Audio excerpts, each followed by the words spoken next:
Kisah Para Rasul pasal yang ke-6 ayat 1-7. Pada masa itu ketika jumlah murid makin bertambah, timbullah sungut-sungut di antara orang-orang Yahudi yang berbahasa Yunani terhadap orang-orang Ibrani. Karena pembagian kepada janda-janda mereka diabaikan dalam pelayanan sehari-hari.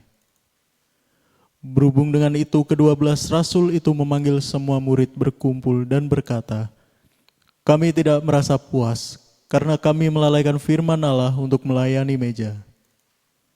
Karena itu, saudara-saudara, pilihlah 7 orang dari antaramu yang terkenal baik dan yang penuh roh dan hikmat, supaya kami mengangkat mereka untuk tugas itu. Dan supaya kami sendiri dapat memusatkan pikiran dalam doa dan pelayanan firman." Usul itu diterima baik oleh seluruh jemaat, lalu mereka memilih Stefanus, seorang yang penuh iman dan Roh Kudus, dan Filipus, Prokorus, Nikanor, Timon, Parmenas dan Nikolaus, seorang penganut agama Yahudi dari Antioquia. Mereka itu dihadapkan kepada rasul-rasul, lalu rasul-rasul itu pun berdoa dan meletakkan tangan di atas mereka. Firman Allah makin tersebar, dan jumlah murid di Yerusalem makin bertambah banyak, juga sejumlah besar imam menyerahkan diri dan percaya.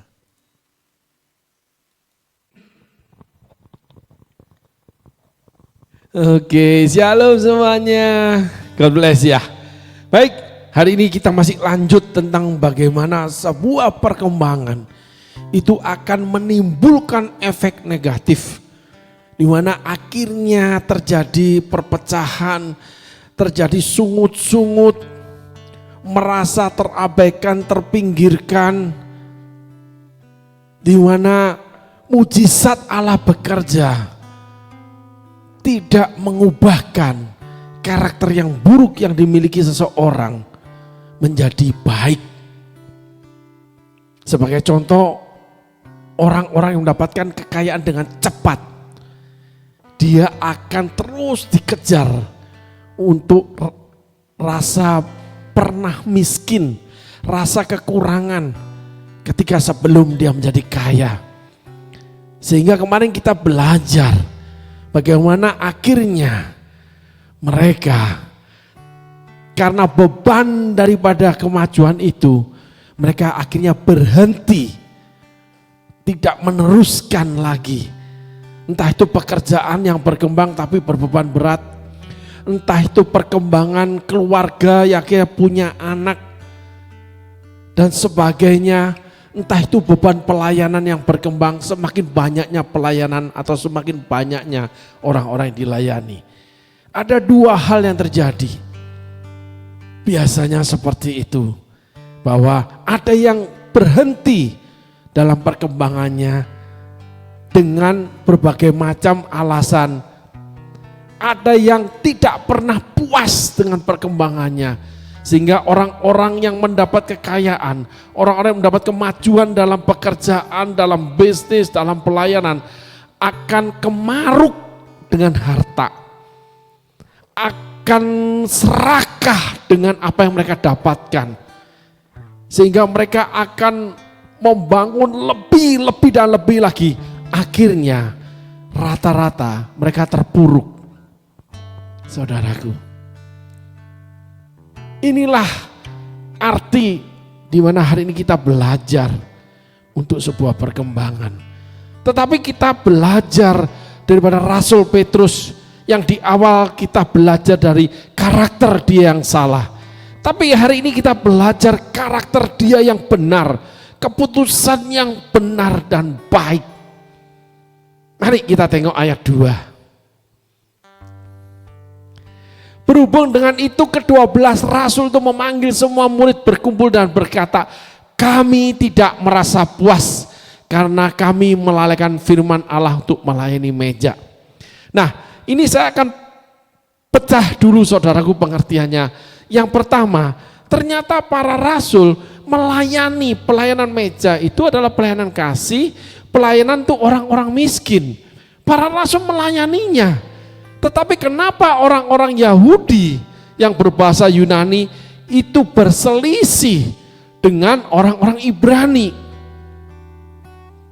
Lalu mereka bersungut-sungut Tapi para rasul mengatakan ini, bahwa kami tidak pernah merasa puas, kami melalaikan firman Allah. Karena kami melayani meja. Rasul-rasul mengambil keputusan yang tepat. Dibutuhkan keputusan yang tepat, saudara, untuk menangani dan merawat sebuah kemajuan menjadi hal yang lebih maju dan benar, yang menghasilkan kebaikan buat orangnya sendiri. Ini penting, saudaraku. Kita belajar dari ayat 2. Silakan ditampilkan. Berhubung dengan itu, karena ada sungut-sungut, karena ada perselisihan, ada persengketaan, ada pertikaian, ada omongan yang gak enak, ada keadaan yang menjadi gak enak, semua tekanan itu, rasul-rasul, yaitu ke-12 rasul itu memanggil semua murid berkumpul dan berkata, tetap pada pendirian yang pertama. Kami tidak merasa puas. Tolong perhatikan ini dulu. Tetap pada pendiriannya, kami tidak merasa puas. Tetap pada panggilan Allah. Tetap pada yang namanya hati nuraninya yang muncul oleh karena persengketaan itu, karena sungut-sungut itu.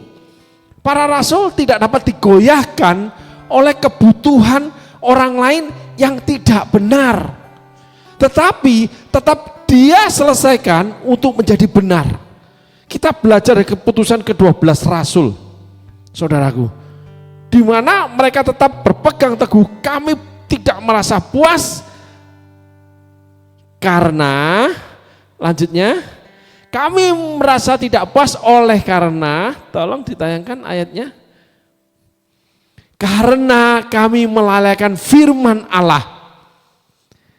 Coba saudaraku perhatikan ini, bahwa rasul-rasul tetap berpegang teguh bahwa kami tidak merasa puas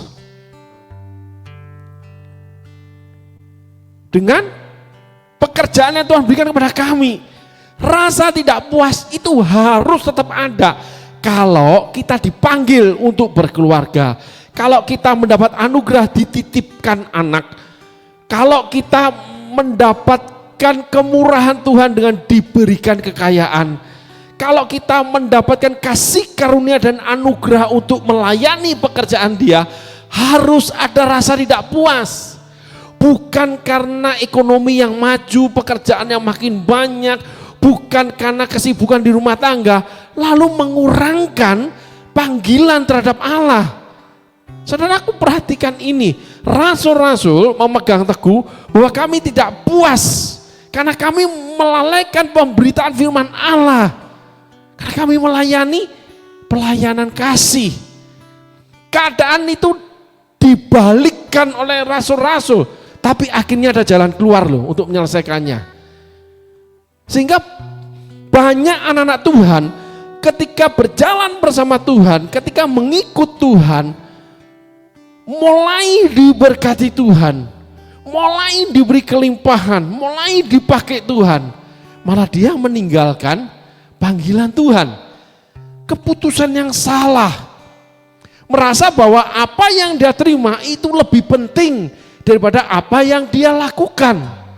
Saya ulangi, saudaraku, banyak orang ketika menerima sesuatu yang besar dari Allah, dari Tuhan loh, malah dia melalaikan panggilan dia karena yang diberikan Tuhan lebih penting daripada apa yang dia kerjakan untuk Tuhan. Rasul-rasul tidak.